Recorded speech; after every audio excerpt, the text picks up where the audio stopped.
नमस्कार दर्शकों, डिजिटल भूमि में मैं सौरभ आपका स्वागत करता हूं। अभी जो यह डेटा आप मेरे हाथ में देख रहे हैं, आपको मालूम है यह डेटा वो डेटा है जो पूरे के पूरे चुनावी सट्टा बाजार को धड़ाम करके नीचे गिरा सकता है। और ये डेटा आपको बता दूं, असुर द्वारा जो है विश्लेषण किया गया है। असुर कौन है?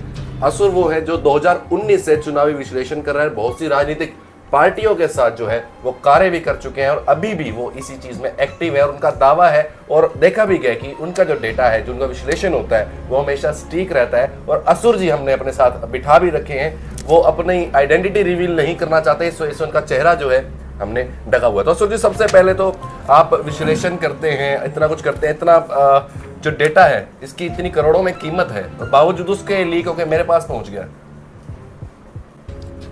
आपके पास भिजवाया गया है, पहुंचा नहीं है। और तो जहाँ तक करोड़ों की बात है, हो सकता है डाटा बिक चुका हो। अच्छा, तो अब बेच दिया है या नहीं बेच दिया है? वो तो एक बाद की बात है, बस मैंने आपका जवाब दिया है कि तो आपने बोला कि आपने भिजवाया गया है, अपने आप नहीं आया। तो इसमें मेरा एक सवाल रहेगा, क्या कारण है जब इसकी कीमत करोड़ों की आप खुद भी मान रहे हैं और सट्टा बाजार में इतने हर कोई जानता है कि लोकसभा चुनाव, विधानसभा चुनाव, वो बहुत जो लोग हैं पैसा लगाते हैं, हालांकि ये इलीगल है। तो आप ये डेटा पब्लिक क्यों करना चाहते हैं, क्या कारण है? सच्चाई तो ये है कि मैं अपने आप को साबित करना चाहता हूँ। और दूसरी बात ये है कि अगर ये डाटा सट्टा बाजार में आता है तो सट्टा बाजार की वाट लग जाएगी, ख़त्म हो जाएगा सट्टा बाजार, वो तरस जाएगा। क्योंकि इसमें जो डाटा है उस पर लगभग 930 करोड़ का जो कांग्रेस का सट्टा बाजार है और 3500 करोड़ का बीजेपी का सट्टा बाजार है, उसमें पैसा लगा हुआ है। तो अब आप ये बताइए कि भारत में लोकसभा चुनाव चल रहा है, 4 चरण हो चुके हैं। तो अगर हम 3 चरणों की बात करें तो उसमें आप एनडीए को कहां देख रहे हैं? आपका विश्लेषण क्या कहता है? कांग्रेस और इंडिया गठबंधन के बारे में क्या कहता है और बीजेपी के बारे में क्या कहता है? तीसरे चरण के बाद बीजेपी 121 जी, एनडीए को मिला दीजिए 20 सीट, सॉरी बीजेपी 101 सीट और 20 सीट एनडीए की मिला दीजिए तो 121 हो गई जी। बाकी और जो बची हुई सीट है वो कांग्रेस गठबंधन और अन्य दलों को जा रही है। ये टोटल 290 सीट है, 290 में से 121 एनडीए को जी, और बाकी कांग्रेस गठबंधन को और अन्य दलों को। तो कांग्रेस गठबंधन अगर अन्य दल को हटा दें, कांग्रेस गठबंधन के पाले में कितना जा रहा है? 154 सीट जा रही है। और अगर हम बात करें, आपका विश्लेषण मेरे ख्याल से आपने अभी तक जो है, क्योंकि सर्वेज भी चल रहे हैं हर जगह, तो आपने पूरे के पूरे भारत का विश्लेषण किया होगा। तो वहाँ पे एनडीए कहाँ पर खड़ी है, कांग्रेस कहाँ पर खड़ी है, बीजेपी कहाँ पर खड़ी है और अन्य पार्टियां कहाँ पर खड़ी हैं, बताएं। देखिए, जो ये डाटा है इसमें मैंने सीट वाइज दिया है। अगर मैं बताने लग जाऊं या आप बताने लग जाओ तो आपको बहुत समय लग जाएगा। जो आपकी वीडियो है कम से कम 2.5-3 घंटे की हो जाएगी। तो ऑल ओवर इंडिया का जो है बीजेपी 208 या 209 है और एनडीए को मिला दिया जाए इसमें तो 36 से 38 सीटें जो हैं वो एनडीए की हैं। तो आप टोटल कर लीजिए, अप्रोक्सीमेट आप लगा लीजिए 208 और 38 246 और ऊपर कर लीजिए 250। ये मैक्सिमम एक आंकड़ा है एनडीए का 250 का। मेजॉरिटी पॉइंट को नहीं छू पाएगा। लेकिन और चैनलों की बात करें, बड़े बड़ी सर्वे एजेंसीज की बात करें तो वो कहीं ना कहीं 300 से 350 के बीच में सीटें दिखा रही है एनडीए की, और आप वहीं पर 250 का चैलेंज कर रहे हैं। देखिए, उसका एक मैं आपको मौलिक कारण बता देता हूँ कि एक आदमी ये कह रहा है कि ये रिजल्ट होगा और 100 आदमी कुछ और कह रहे हैं, तो जाहिर सी बात है कि पब्लिक 100 आदमियों की मानेगी और एक की नहीं मानेगी। लेकिन मेरा मानना ये है कि पहली तो बात, उस एक आदमी की बात सुनी जानी चाहिए क्योंकि उसका ये मौलिक अधिकार है। और दूसरी जो मनोवैज्ञानिक बात है, उसका कारण ये है कि जो भीड़ को ना मौलिक विचार नहीं आता, एक ही आदमी को मौलिक विचार आता है, भीड़ की कोई अपनी आत्मा नहीं है। तो इसलिए मेरा डाटा हर बार उनके ऊपर हैवी ही रहा है 2019 से लेके और अब तक। तो ओवरऑल भारत की बात करें तो आप इंडिया गठबंधन और कांग्रेस का क्या विश्लेषण है उनका? देखिए, टफ फाइट है। ये नहीं कहा जा सकता कि कौन सी पार्टी सरकार बनाएगी, लेकिन जहां तक बीजेपी एनडीए को देखा जाए तो मेजोरिटी पॉइंट से दूर है। 250 सीटें आपने बताई 250। और कांग्रेस और इंडिया गठबंधन का क्या रहेगा? 260। 260 सीटों का लमसम। तो यानी कि क्लियर सरकार आप किसी की भी नहीं दिखा रहे हैं, किसकी बन सकती है किसकी नहीं बन सकती भारत में। फाइट। ठीक है, तो अब किन आधार पर आप ये सब विश्लेषण करते हैं जो आप कहते हैं कि ठीक है? देखिए, कुछ आधार हमारा ज़मीनी स्तर पे होता है कि ज़मीनी स्तर पे हमने कितने लोगों से पूछताछ करी, 40% डाटा कलेक्ट किया, 10% डाटा कलेक्ट किया, 50% किया, तो हमारा जो डाटा सर्वे होता है वो 40% का होता है।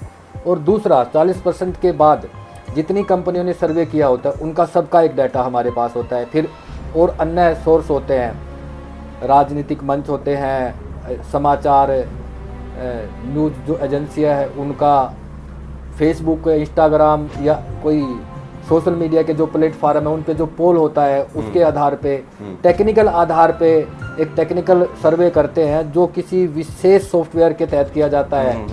तो उसकी जानकारी मैं आपको नहीं दे पाऊंगा कि हमारा ज़मीनी और टेक्नोलॉजी के आधार पे एक सर्वे करते हैं और सर्वे के आधार पे एक रिसर्च निकालते हैं और संख्या का एक आंकड़ा निकालते हैं जो कि एक सटीक पैमाना होता है। उसमें हम AI की मदद भी लेते हैं, जो हमारा व्यक्तिगत टूल है जो हमने अपने खुद के लिए बनाया है, पब्लिश नहीं है, उसकी भी हम मदद लेते हैं। तो असुर जी, आप जो ये डेटा है जैसा कि आप पब्लिश करना चाहते हैं पब्लिक में, लेकिन अगर आपने जैसा खुद कहा कि आप एक एक सीट की बात कर लेंगे तो वीडियो कई घंटे की हो जाएगी, तो इसके लिए हम ऐसा करेंगे कि डिस्क्रिप्शन में जो है PDF का हम लिंक डाल देंगे, आप वहाँ से डाउनलोड कर सकेंगे। साथ ही असुर जी, आप इतना चुनावी उसमें रहे हैं, विश्लेषण भी करते हैं चुनाव का, तो अगर देखा जाए 20 से 25% लोगों का मानना है कि EVM हैक है। इस बारे में आप क्या विचार रखते हैं? देखिए, EVM हैक है, उसके बारे में एक ही जवाब है मेरा, हर बार मैं यही जवाब देता हूँ, हर आदमी को यही जवाब देता हूँ कि एक आदमी बीमार तो है लेकिन उसको ये नहीं बताया जा रहा कि बीमारी क्या है। अब 25 आदमी किसी को बीमार बता रहे हैं लेकिन बीमारी नहीं बता रहे बीमारी क्या है, और बीमारी कुछ और है और दिखाया कुछ और जा रहा है। तो गड़बड़ कहाँ पे हो सकती है उसके 2-3 मैं तथ्य रखूँगा और उनको आप गूगल पे सर्च कर सकते हो। मेरी बात को वेरीफाई करने के लिए गूगल पे सर्च करना, 2009 से पहले जो चुनाव हुए थे या पहले से जितने चुनाव होते आ रहे हैं, तो कोई भी चुनाव परिणाम कि जितने रजिस्टर्ड वोटर हैं वो पूरा का पूरा मतदान नहीं हुआ, उसका परसेंटेज हुआ है 50%, 60%, 70%, 80% या जो भी परसेंटेज है, पूरा का पूरा नहीं हुआ। ये नहीं हुआ कि 10,000 वोट है रजिस्टर्ड है तो टोटल पोल 10,000 का हो गया, 1 लाख का है तो 1 लाख का हो गया। एक परसेंटेज के आधार पे पोलिंग हुआ है, तो ये हो गया। जिस दिन पोलिंग होती है चुनाव आयोग ये कहता है कि 60% वोटिंग हुई है, वो घोषणा करता है। पहले करता था, अब थोड़ा सा डिले है, 1-2 दिन बाद 3 दिन बाद वो करता है। पहले सेम डे या उससे अगले दिन क्लियर कर देता था। एक बात हो गई 60% हुआ है, लेकिन अगली बार जब चुनाव की ये डेट फिक्स आती है कि इस दिन वोटों की गिनती होगी, उस दिन 190 से 120 सीट के अंतराल में मेरे पास है, मैं आपको डाटा प्रोवाइड करवा दूंगा।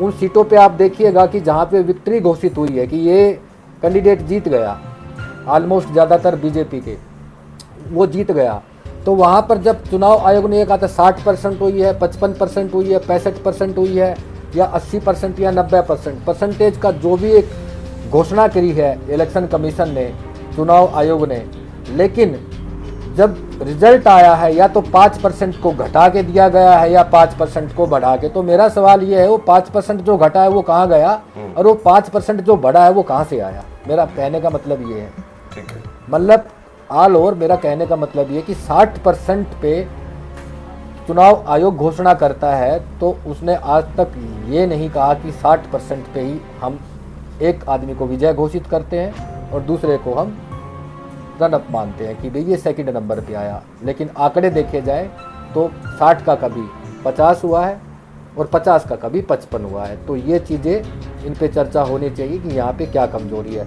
टेक्निकली मैं नहीं मानता कि कुछ मशीन में गड़बड़ हो सकती है, हाँ कुछ मशीनों में प्री प्रोग्राम या टेम्पर की जा सकती है और उनका भी एक आधार बनाया जा सकता है कि मुझे पता है कि किस एरिया में मेरा वोट मार्जिन क्या है, उसके हिसाब से मैं जो टेम्पर मशीन है वहाँ पे मैं सेट कर दूं और एक मार्जिन मैं ले सकता हूँ, मैं किसी दूसरे का वोट कन्वर्ट कर सकता हूँ। ये एक तरीका है टेक्नोलॉजी में कि मशीनों के साथ पहले से छेड़छाड़ की जाए और वो एरिया निशानदेही किए जाए कि यहाँ पे ये मशीन सेट होनी है, क्योंकि वो एक मार्जिन के हिसाब से काम करेगी। एग्जाम्पल फॉर 500 वोट होने के बाद में ये वोट डाइवर्ट होके यहाँ जाएगा, ये वोट डाइवर्ट होके यहाँ जाएगा, ये वोट डाइवर्ट होके यहाँ जाएगा, इस पार्टी का इतने % वोट कटेगा, इस पार्टी का इतने % वोट कटेगा, मेरा वोट मार्जिन यहाँ पे इतना था और अब मेरा वोट मार्जिन इतना रहेगा, ये होता है।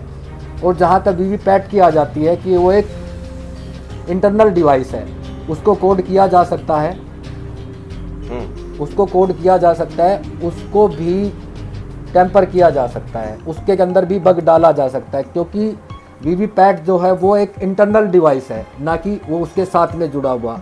बस उसका इतना ही काम होता है कि वो किसी पर्टिकुलर कैंडिडेट के वोट को आइडेंटिफाई करता है कि हाँ मैंने बीजेपी का डाल दिया, हाँ मैंने कांग्रेस का डाल दिया। बट इसकी क्या गारंटी है कि जो निकला हुआ है, आइडेंटिफाई हुआ है, मतलब मैंने बीजेपी का डाला तो आगे बीजेपी का गया है, उसकी कोई श्योरिटी तो है वही नहीं क्या है जो भी उसका सर्वर हाँ, है जी, तो है नहीं ना कि वो अब मशीन के अंदर कोई ऐसा कम्युनिकेट सिस्टम तो है नहीं कि ऑफलाइन तो है नहीं कि उसके अंदर कोई हम किसी तरह का कनेक्शन स्थापित कर सके। मान लीजिए इंटरनेट प्रोटोकॉल तो है ही नहीं उसके अंदर, ब्लूटूथ प्रोटोकॉल कोई है नहीं कि उसको चेक किया जा सके, वो ऑफलाइन है। तो एक बग उसमें डाला जा सकता है और उसको आइडेंटिफाई किया जा सकता है, अगर उसको चैलेंज किया जा सकता है। अगर विपक्ष या कोई पार्टी ये कहती है कि हम उसको चैलेंज करते हैं तो उसको चैलेंज किया जा सकता है कि हाँ मशीन को टेम्पर किया जा सकता है। तो लेकिन एक चीज़ और है कि ये सिर्फ ऐसा, तो आपको क्या लगता है कि ऐसा ही है कि ये अभी 2014 के बाद ही स्टार्ट हुआ है, पहले भी ये चीज़ें हो रही थी? देखिए पहले ये चीज़ें नहीं थी और ना इसकी होने की संभावना है। इसके बारे में मेरी ज़्यादा जानकारी नहीं है कि पहले थी या अब हो रही हैं, लेकिन अब हो रही हैं। अगर 25% लोग इस चीज़ को मान रहे हैं तो दो चीज़ें हैं। एक तो ये चीज़ है कि एक पर्टिकुलर वोट बैंक जो किसी कांग्रेस का है या किसी का है, वो ये कहता है कि इसमें गड़बड़ है, अगर वो हार जाए तो जो हार का ठिकरा मशीन पे फोड़ दे, नहीं तो उनको साबित करना होगा कि अगर गड़बड़ है तो गड़बड़ क्या है। अगर मशीन में गड़बड़ है तो गड़बड़ क्या है आप ये बताइए। चलो मान लेते हैं आपकी बात कि गड़बड़ है, लेकिन गड़बड़ क्या है वो आपको बताना पड़ेगा जी। मुद्दा ये है कि बीमार तो है आदमी, लेकिन बीमारी क्या है वो बतानी पड़ेगी आपको। तो मैं एक बार फिर से दर्शकों आपको बता दूं, अगर आपको सीट वाइज डेटा विश्लेषण चाहिए चुनाव का, तो उसका PDF का लिंक जो है डिस्क्रिप्शन में दे रखा है, कमेंट बॉक्स में दे रखा है, आप डाउनलोड कर सकते हैं वहाँ से। साथ ही सूर्य जी आपका बहुत बहुत धन्यवाद, आपने हमारे को समय दिया। तो इसी के साथ देश और दुनिया की नई ताज़ा जानकारी पाने के लिए जुड़े रहें डिजिटल भूमि के साथ। धन्यवाद।